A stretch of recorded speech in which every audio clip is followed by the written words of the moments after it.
Di sebuah desa terpencil di Kalimantan, hiduplah seorang janda tua bersama putri semata wayangnya. Desa itu dikelilingi hutan lebat dan sungai yang mengalir tenang. Rumah mereka kecil dan sederhana, terbuat dari kayu tua yang mulai lapuk dimakan usia. Sejak suaminya meninggal dunia, sang ibu harus bekerja seorang diri demi menghidupi anak yang sangat ia cintai. Setiap pagi, sebelum matahari terbit, sang ibu sudah bangun. Ia menanak nasi, menimba air, lalu pergi ke ladang kecil miliknya. Di sana, ia menanam sayur-sayuran dan memetik hasil kebun untuk dijual ke pasar. Tangannya kasar karena kerja keras, punggungnya mulai membungkuk, namun ia tak pernah mengeluh. Semua ia lakukan demi kebahagiaan putrinya. Putrinya tumbuh menjadi gadis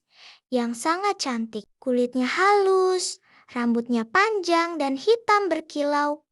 Wajahnya begitu menawan hingga siapapun yang melihatnya akan terpukau. Namun sayangnya, kecantikan itu tidak diiringi dengan hati yang baik. Gadis itu sangat malas dan manja. Ia enggan membantu ibunya. Hari-harinya dihabiskan untuk bercermin, menyisir rambut, dan mengagumi dirinya sendiri. Sang ibu tak pernah memarahi putrinya dengan keras. Ia selalu berharap suatu hari nanti anaknya akan berubah. Setiap kali sang ibu meminta bantuan, gadis itu hanya menjawab dengan nada ketus. Ia merasa kehidupan miskin mereka adalah sesuatu yang memalukan. Suatu hari, sang ibu mengajak putrinya pergi ke pasar untuk menjual hasil kebun. Awalnya, gadis itu menolak.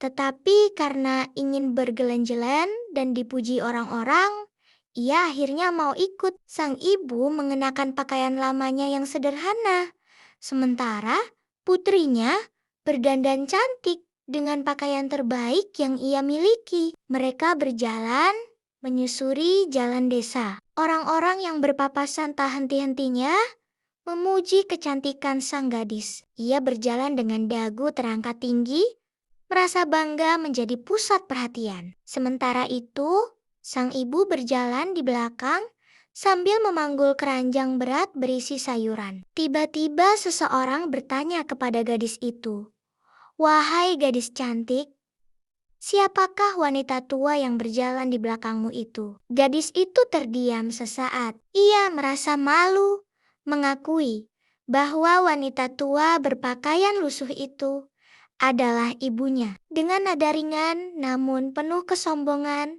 ia menjawab, "Oh, dia hanya pembantuku." Ucapan itu terdengar jelas di telinga sang ibu. Langkahnya terhenti sejenak. Hatinya seperti ditusuk pisau. Namun ia tetap diam dan melanjutkan perjalanan. Tak lama kemudian, orang lain kembali bertanya hal yang sama. Dan sekali lagi, sang gadis menjawab bahwa wanita tua itu hanyalah pembantunya. Begitu seterusnya. Setiap kali pertanyaan itu muncul, setiap kali pula sang ibu harus menelan kepedihan yang semakin dalam. Air mata mulai membasahi pipi sang ibu.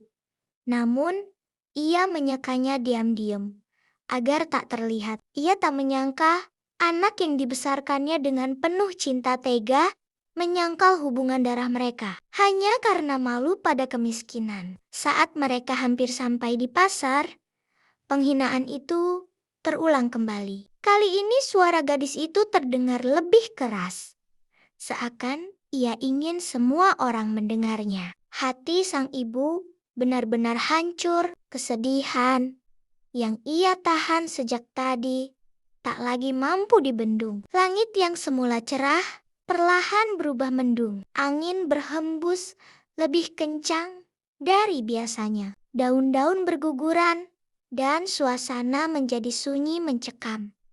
Sang ibu berhenti berjalan. Dengan tubuh gemetar dan mata basah, ia menengadah ke langit. "Ya Tuhan," ucapnya lirih, "aku telah membesarkan anakku dengan penuh kasih. Jika memang dia anakku dan aku tidak pernah menyakitinya, maka tunjukkanlah kekuasaanmu. Berilah dia pelajaran atas kedurhakaannya. Belum selesai, doa itu terucap.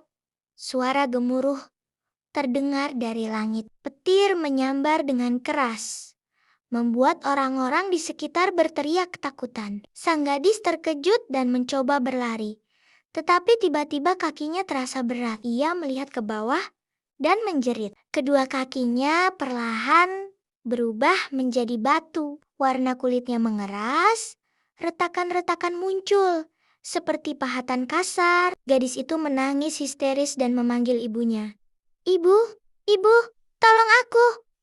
Maafkan aku salah, teriaknya penuh ketakutan. Namun, proses itu terus berlanjut. Batu merambat naik ke tubuhnya, ke perut, ke dada, hingga ke kedua tangannya. Ia mencoba meraih ibunya, tetapi jemarinya telah mengeras menjadi batu dingin. Tangisnya semakin pilu. Sang ibu hanya bisa menangis menyaksikan kejadian itu. Hatinya sebenarnya tak ingin anaknya celaka. Tetapi doa telah terucap dan kekuasaan Tuhan tak bisa ditarik kembali. Perlahan tubuh gadis itu berubah sepenuhnya menjadi batu. Wajahnya membeku dalam ekspresi penyesalan dan tangisan. Konon, di pipi batu itu terdapat bekas seperti aliran air mata yang terus menetes saat hujan turun. Orang-orang yang menyaksikan peristiwa itu gemetar ketakutan. Mereka menyadari bahwa kedurhakaan kepada orang tua adalah dosa besar yang membawa petaka. Sejak hari itu, batu tersebut dikenal sebagai batu menangis. Sang ibu kembali ke rumahnya seorang diri. Memikul bukan lagi keranjang sayur, melainkan kesedihan yang tak terhingga. Ia kehilangan putri yang sangat dicintainya, bukan karena kematian biasa, melainkan karena kesombongan dan rasa malu yang berlebihan. Legenda ini terus diceritakan dari generasi ke generasi sebagai pengingat bagi anak-anak agar selalu menghormati dan menyayangi orang tua mereka. Karena sekeras apapun kehidupan, kasih seorang ibu tak pernah meminta balasan selain cinta dan bakti. Dan hingga kini, masyarakat setempat percaya bahwa ketika hujan turun membasahi batu itu, yang mengalir bukan hanya air biasa, melainkan air mata penyesalan yang tak pernah berhenti.